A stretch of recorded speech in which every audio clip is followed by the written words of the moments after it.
daripada Mas Ferry Irawan tanpa seizin dan tanpa hak, sehingga membuat keluarga malu dan jadi bulian masyarakat.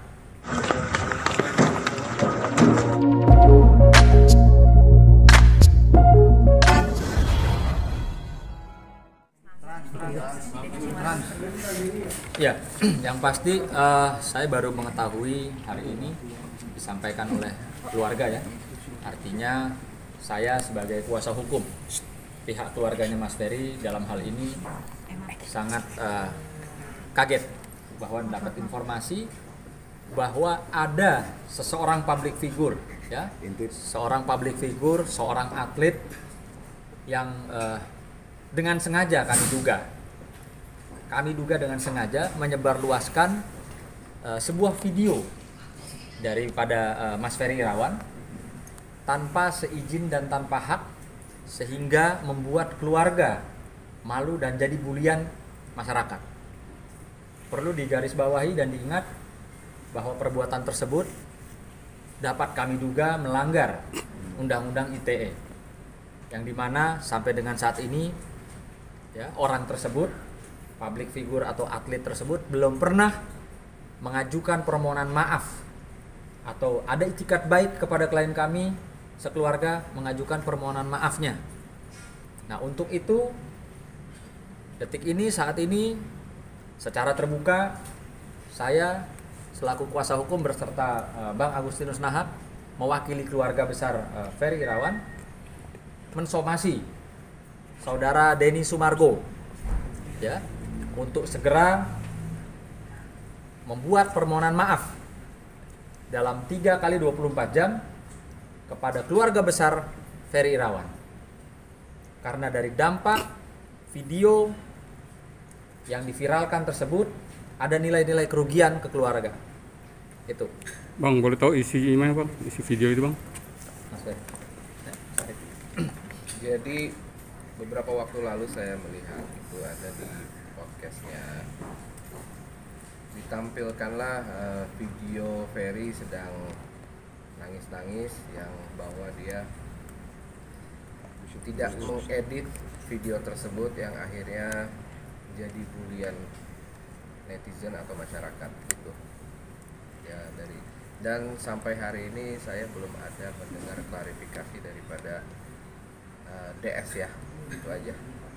Klarifikasi atau permohonan maaf ya, Iya, pada betul. pihak keluarga bahwa ada kehilafan belum diedit gitu ya. Betul. Mas Ari agak kecewa gak sih dengan adanya seorang public figure juga, seorang artis tiba-tiba tidak mengedit, apalagi itu kan ranah privasi keluarga. Jadi perlu saya jelaskan, ini sebenarnya inilah yang terjadi. Bahwa pokok masalahnya di mana ya, orang-orang yang tidak terlibat, tidak ada kepentingan apa-apa, itu Yang mau terlibat. pansos, Yang akhirnya merugikan keluarga, akhirnya keluarga jadi bulian gitu loh.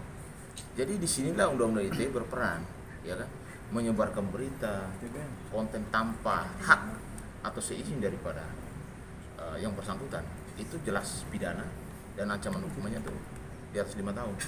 Makanya saya sampaikan kepada saudara DS ya, untuk segera mengklarifikasi dan juga untuk minta maaf kepada pihak keluarga.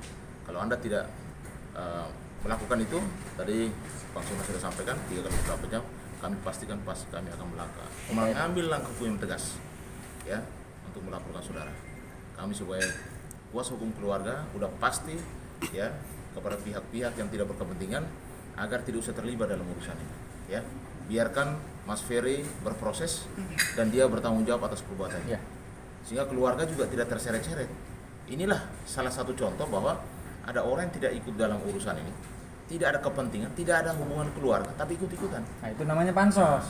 Itulah yang kami sesalkan. Itu namanya Dan pansos. keluarga sangat dirugikan dalam urusan ini. Jadi kami hanya memberikan mensumir ya secara terbuka lewat media bahwa saudara DS dalam waktu dekat kami minta segera mengklarifikasi dan minta maaf kepada keluarga besar Ferry Irawan. Kalau tidak, kamu akan tunggu ya. Itu. Mas Ari, tahu sumber video itu dari mana? Dari podcast ada di YouTube, Podcastnya siapa? Denny Sumargo. Tahu Mas Denny dapat dari mana nggak?